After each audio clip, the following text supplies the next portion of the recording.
ISA Energia não era a queridinha do momento? Então o que está preocupando tanto os acionistas? Ela perdeu 17% da sua receita já de 2024 para 2025, está prestes a perder 50% da sua receita em 2028 e também vamos falar nesse vídeo aqui sobre o preço teto dela. Então fica comigo aqui até o final que vocês vão ver muita informação boa e vão saber se vale a pena ainda investir na ISA Energia ou se é hora de venda. A ISA Energia, antes chamada de Transmissão Paulista, é uma das maiores transmissoras de energia do Brasil, mas ela recebe uma receita de 50%, que é chamada de RBSE, e ela não é recorrente, mas que tem fim em 2028, e isso causa preocupações que a gente precisa analisar. Então vamos analisar o RI da empresa e ver os resultados do primeiro trimestre de 2025, os riscos, as estratégias para substituir a RBSE e o preço teto para avaliar se é uma boa oportunidade de investimento ou não. Agora, antes de ir de fato para os resultados, já deixa o like aqui embaixo que isso ajuda demais o canal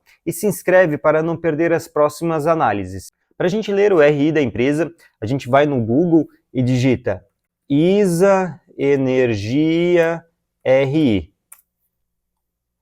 Já vai aparecer aqui a primeira.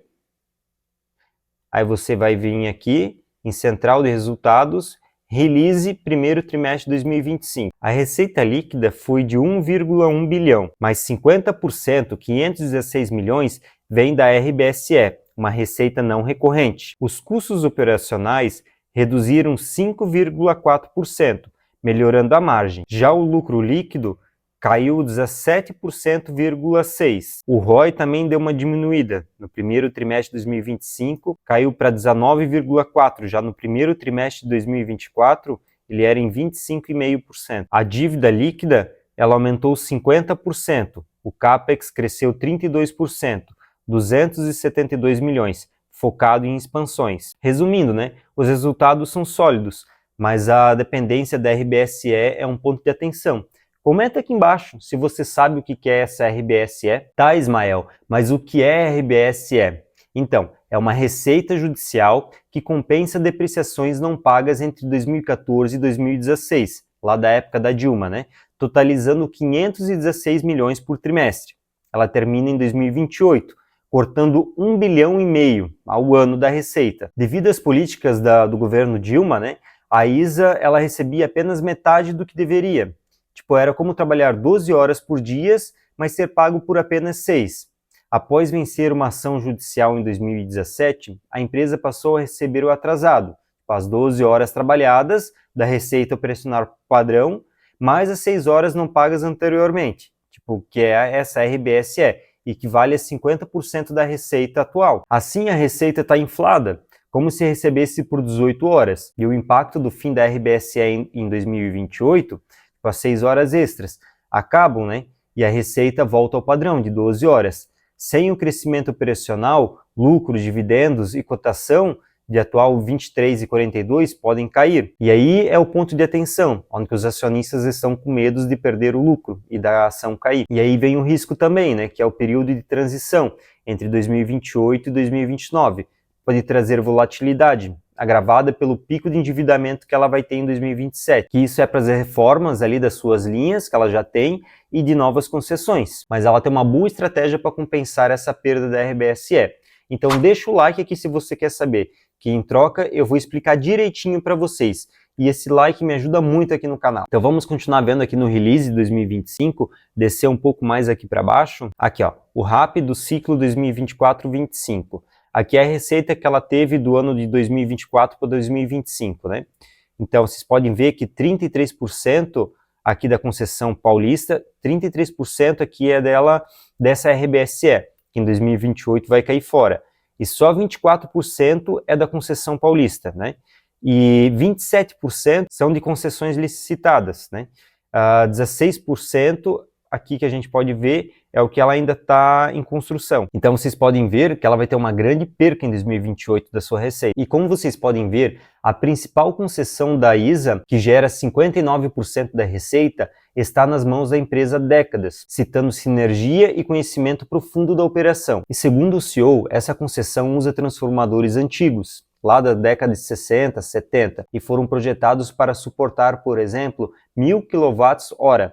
Hoje a demanda é maior, como em torno de 3.000 kWh, e isso exige modernização, né, de cabeamentos e transformadores, ou seja, reforços e melhoria. E a empresa planeja investir 5,5 bilhões até 2028, com um retorno projetado de 12 a 17%, média de 14,5%, gerando 792 milhões em nova receita. Ela tem vantagens competitivas, diferente da Taesa e a Lupar, cuja elas têm concessões mais recentes e diluídas. A ISA tem maior necessidade e capacidade de realizar melhorias na concessão paulista, ampliando sua receita. E ela tem os projetos Greenfield, 6 projetos em execução, com investimento de 7,5 milhões. Eles devem gerar 978 milhões em receita até 2020 e vão ser entregues escalonadas entre 2026, no próximo ano já, e 2029. Aumentando a RAP, a receita anual permitida.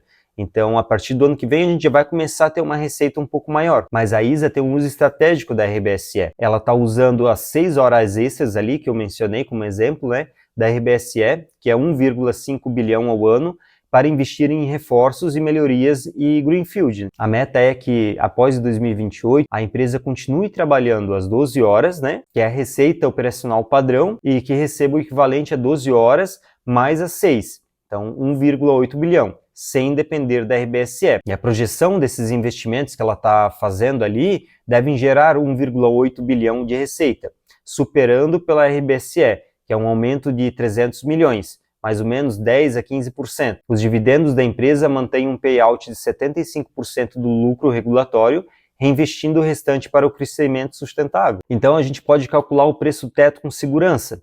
O cálculo baseado no lucro do primeiro trimestre de 2025, que é de 1,3 bilhão ao ano, um payout de 75% e um crescimento mais ou menos ali conservador de 6%. E a gente chega num preço teto de R$ 27,14. E a cotação atual dela está em torno de R$ 23,40, R$ 23,90. Isso faz com que a gente tenha uma margem de segurança de 9%. Então a gente pode ver que no momento a ação está trabalhando com desconto, mas tem um risco de 2028, né? E isso exige que a gente monitore essa ação. Os pontos fortes são que ela tem uma estratégia robusta para substituir a RBSE, com vantagem em reforços e melhorias ali e dividendos atrativos. Já os riscos são a volatilidade que ela pode ter ali em 2028 e 2029 e o endividamento em 2027, que é ali onde ela vai fazer os seus investimentos, né? Então a gente tem que monitorar até 2027 e avaliar se vale a pena a gente vender antes ali de 2028 para evitar a volatilidade. Ou se não, que é no meu caso que eu vou estar de olho, que eu pretendo é quando chegar ali em 2027, 2028, se ela não conseguir ainda ter feito as suas concessões novas, ter terminado as suas concessões ali, né, e as melhorias, provavelmente o dividendo vai cair e o valor dela vai cair também. Mas por ela ser muito grande, ser muito boa, quando ela baixar o preço ali é onde que eu vou aportar mais, porque em questão de 1 ano, 2, ela vai se recuperar e recuperar muito bem. A ISA Energia ela tem um plano muito claro para superar a RBSE, mas exige paciência até 2028 e analisar os custos de oportunidade. Então a gente tem que analisar a ISA Energia com a Taesa e a Lupar. Agora, dia 8 de maio, acho que vai sair o RI da Taesa. E eu vou estudar ele e vou trazer aqui para vocês, para a gente poder ter as nossas conclusões. E analisar se no momento vai estar valendo mais a pena a gente investir na ISA Energia, ou na Taesa, ou na Lupar, que vai ser logo mais à frente. Então comenta aqui embaixo se você acha que vale a pena investir na ISA Energia agora, ou se você prefere a Taesa ou a Lupar. Se inscreve aqui no canal também para não perder nenhuma análise dessa e não se esquece daquele like. Investir é um jogo de paciência e estratégia, então estude, invista com inteligência e construa sua liberdade financeira. Lembre-se, quem pensa como dono, colhe como dono. Fiquem com Deus e até o próximo vídeo.